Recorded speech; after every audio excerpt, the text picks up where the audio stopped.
On August the 1st, Frank Siller, the CEO of Tunnel to Towers Foundation, began a near 500-mile Never Forget walk in Washington, D.C., to commemorate 20 years since the attacks of September the 11th and to honor the lives lost that day, including his brother, former FDNY firefighter Stephen Siller.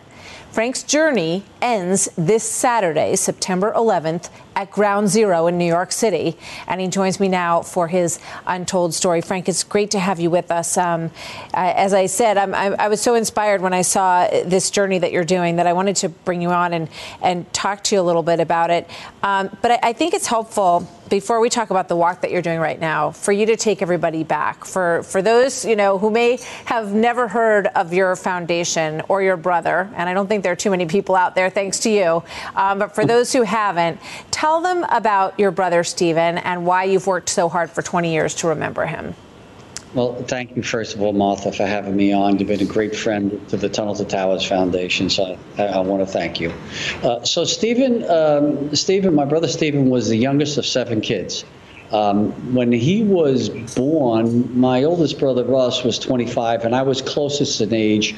I was 14. My father was almost 50, and my mother was 44. So he was our little miracle. Mm-hmm. And, when he grew up, by the time he was 8.5 years old, my dad just had passed away. And a year and a half later, my mom passed away. So he was an orphan at age 10, and he was blessed that he had much older siblings, and we raised him. Primarily my brother Russ in Rockville Center. Stephen was born on Staten Island. That's where I'm from. I've always been there for 68 years. And he grew up to be this outrageous human being. And he just wanted to become a firefighter. And at age 27 became a firefighter. And on September 11, 2001, he was just finished his night tour at Squad 1 in Brooklyn. And it's an elite squad. Really is there to help other firefighters in terrible situations. And my brother Stephen did train for terrorism as well. But he was just finished his night tour, and he was on his way home to play with golf with my brother Russ, my brother George, and myself. And he heard on the radio scanner that the towers were hit. So, what do firefighters do? They're going to find a way to get there. So he went back to his firehouse, got his gear, drove to the mouth of the Brooklyn Battery Tunnel, where it was closed for security reasons, and strapped 60 pounds of gear on his back and ran into that tunnel. And I got to tell you, somebody said that, an eyewitness saw he came to a screeching halt, hopped out of that truck, put his gear on so quick, and ran into that tunnel. Now, when he came out the other side, he came out the other side to want to help and save people. And he, ran up the street and ended up in what we believe is the South Tower, because he was never recovered. But all his firefighter buddies from Squad 1, that's where they were. And you want to serve and try to save lives alongside the people that you work with every single day. And but anyway, while saving others, he gave up his life. And as a family, we wanted to honor what he did, and not just what he did, but what all these great heroes did on 9/11.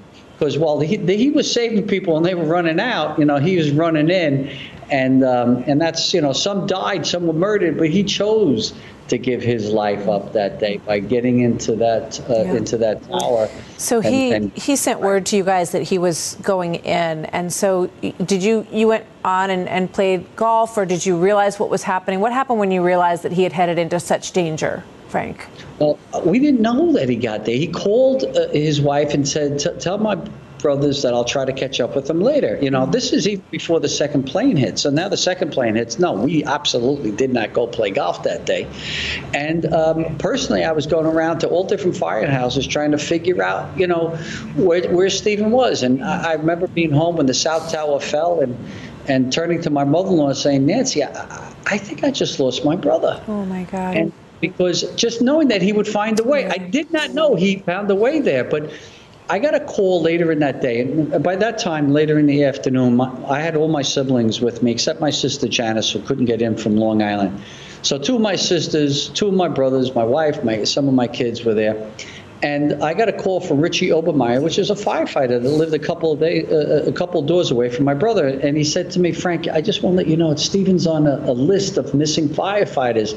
I said, Richie, thank you for telling me. I've been calling him all day. He hasn't called me back. He goes, Frank, I just want to let you know it's bad down here. He goes, Richie, I know, I could see it. I've been talking to firefighters. I could see it's bad. And he goes, no, Frank, it's bad. I said, I know, Richie. He goes, no, you don't understand. Nobody's coming home. And I had to go in.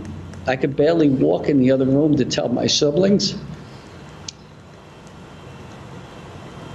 And it was unbelievable. And to think that 3,000 families had to go through that same thing that we went through as a family. And that's why I'm doing this walk, because I don't want people to forget the sacrifice that was made by so many people, and that these terrorists, Islamic terrorists, try to kill as many Americans as possible and did kill 2,977. And we have to honor them. We have to honor them. And I wanted to do something special to honor my brother, and I'm so happy I took this, made this journey, this walk, because I have met the beautiful Americans who love America and say to me every day and encourage me every day to complete this journey that I'm on. The Untold Story continues right after this. You know, Frank, I think you are so inspiring, Frank. And anybody who's seen the commercials or who knows about the Tunnel to Towers run that happens every year to raise money, you know, you raised money for all those families who lost their loved ones on the front lines that day. And then you've gone on to help all these other people who in the extended fight, who lost their lives in Iraq and Afghanistan, and firefighters, and so many families that you have impacted with this commitment. And, you know, it's understandable when people want to get away from this memory and they just want to move on by getting away, but you dig into it. You dig into it all the time. So why is that? Why have you spent the last 20 years doing what you do? Well, you know, Martha, I do dig into it because I love these families, because I know what they're going through. But I got to tell you something, I'm a very happy person, and my family is a very happy family. We decided early on that we wanted to defeat this evil by doing good. You know that my parents were Franciscans, and they taught us that the best way to heal is to do something for somebody else.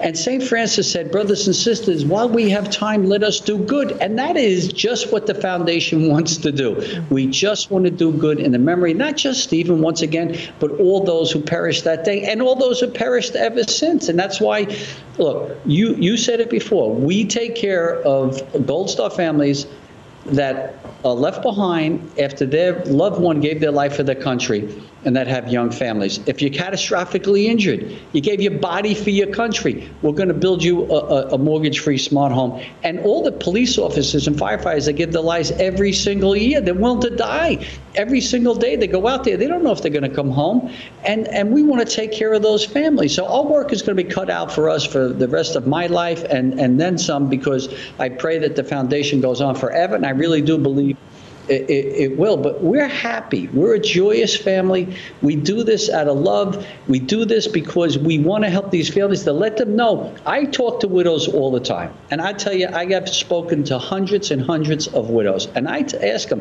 do you believe in life after death? And they do.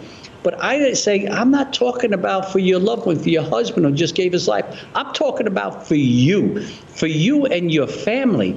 Do you realize that he wants you, or she wants you, whoever died, wants you to be happy and have a fulfilled life, and to help others and be there for others? And this is what our foundation does. We bring people together, all these people together, so we can be the best. That's how you honor people, by having full, happy lives. And not every day's happy, don't get me wrong. Sure.